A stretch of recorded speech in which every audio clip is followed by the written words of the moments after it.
the most important thing I think with novice school kids is getting them involved in every event. It's a bit like a little athletics concept, which was very successful, and I think for younger athletes, the more exposure they can get to all the track and field disciplines, the better. You'll soon find which athletes are good at what events. It'll stand out quite quickly. There's no set specific tasks they have to do. You'll soon find the ones who can run well, who can walk well, or who can throw or have an adept at throwing or hurdling. And I think then they'll migrate towards the events. They start becoming a little more successful or showing positive attributes. The great Simon Baker was one of our fantastic Australian race walkers, won a World Cup 50k event back in 1989. He said from the age of 10 months he was walking and he never stopped. So we can all walk, some just do it a bit better than others.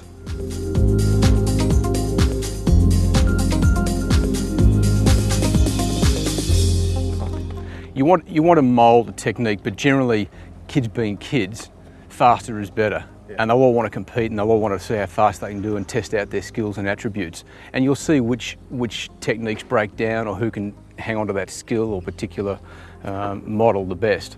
And I think giving them little trials or workouts over short distances, little 200-metre reps, and finding out how fast they can go or how quicker strides they can do or longer strides they can do, you can make it a little more interesting that way and start to see what strengths and weaknesses they've got.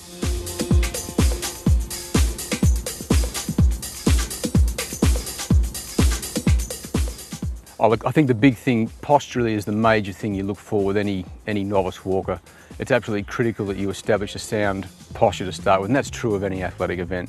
So the head's got to be very still and basically everything lined up. So if you were to draw a line through, an imaginary line through the walker, when they're walking, you'd want the head, the shoulder, the hip and the ankle joints all in line with a very slight inclination forward. I think once you've got that and they can maintain that posture whilst they're out doing the kilometres and doing their reps on the track, then they'll gradually acquire those skills and strengths that will overlay the program and allow them to do more and more kilometres. Basically, it makes them more efficient. So they've got to learn to be efficient, but they've got to have good posture first. So that's an absolute critical one.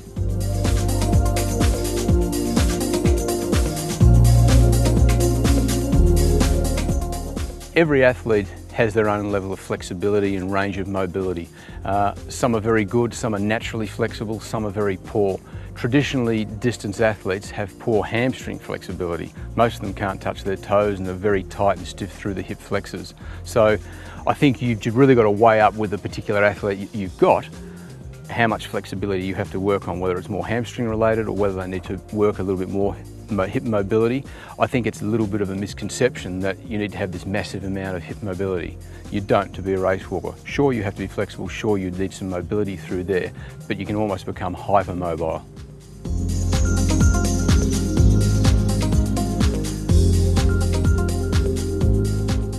For elite walkers, and this is obviously built up over a long period of time because they've had 5-10 years developing their skills and developing the kilometres and also the intensity of the types of sessions they do.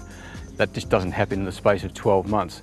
But for an elite walker such as Nathan Deeks, who performs over the 50 kilometres and won the World Championships last year in Osaka, he would get through up to 250 kilometres. There were times in his past where he did even higher kilometres.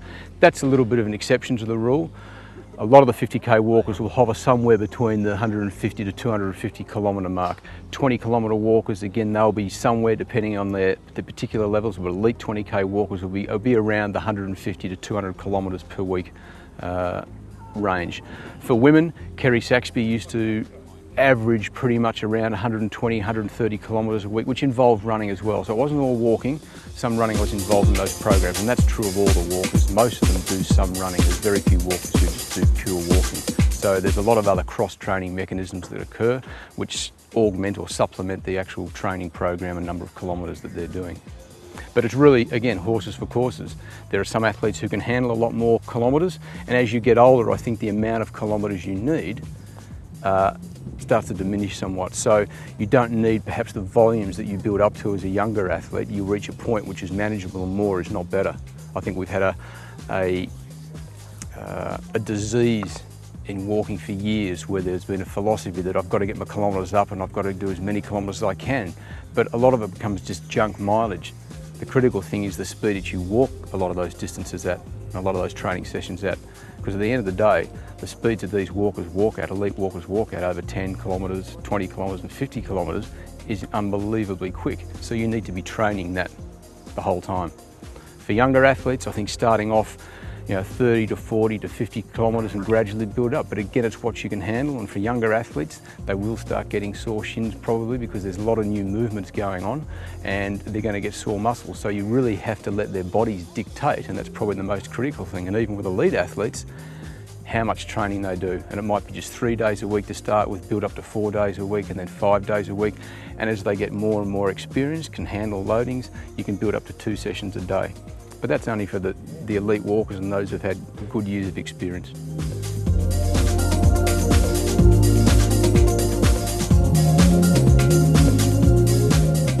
I wouldn't even worry about kilometres walked. I'd just be working on the number of times you can get out there, feel good and get through some faster repetitions on the track, say a continuous walk that may last for 20 minutes to start with, then 30 minutes, and then maybe a mixed walk where it involves a little bit of surging and then back to a slower pace. So you're sort of developing all different modalities. If they handle that, they can go a little further, but really it's just to introduce what the event is all about, because if you start going in there too hard and trying to be an elite athlete at the age of 15, you're going to get injured. And worst of all, you'll get turned off the sport.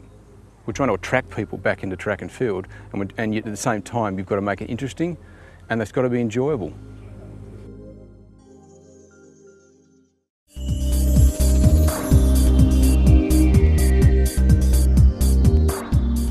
Well, generally in any athletic discipline, poor technique costs you. It might cost you distance in your jump, it might cost you speed in your running. But in race walking, it's the only event where the judges will come out and disqualify you if you're technically deficient. So it's very, very important for that area. So a lot of your early focus is on developing a sound, risk-free technique.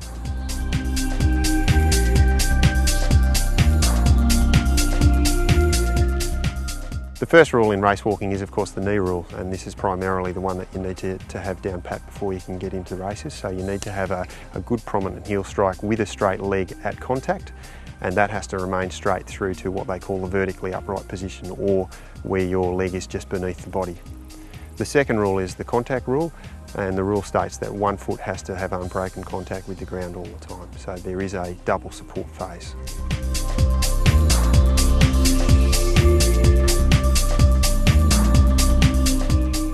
Well, generally at that level age, we're trying to attract interest in the sport, so we'd like people to recognise that at 15 years of age they're doing 1500 metres at Little Athletics, but they seem to double in distance every year after that.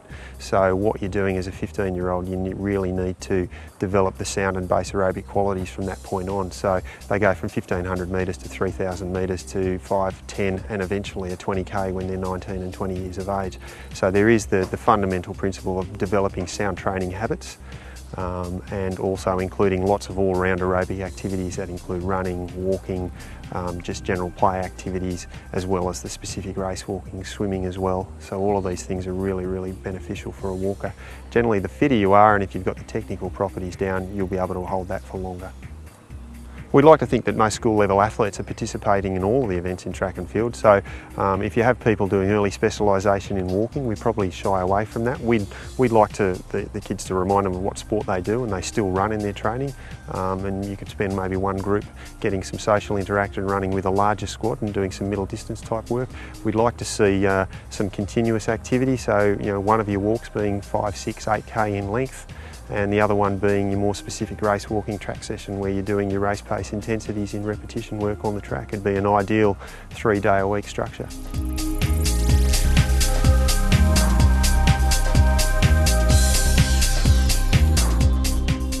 Generally the differences involve the length of time that the foot is on the ground. So in walking it's a longer stance phase, and to get the stride length there needs to be that hip action that you see, the rolling hip action. Whereas in running what you see is a minimal contact time and next to no hip movement at all is the preferred method. So it's distinctly different in that regard. And it's mostly just to do with the amount of contact time the foot has on the ground.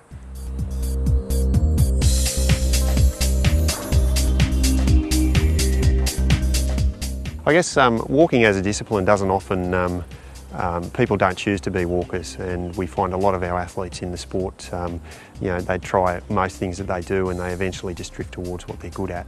And what we generally attract is guys who have a big engine and have shown some sort of talent at it at a young age, and they win races, and that's why they stay at it.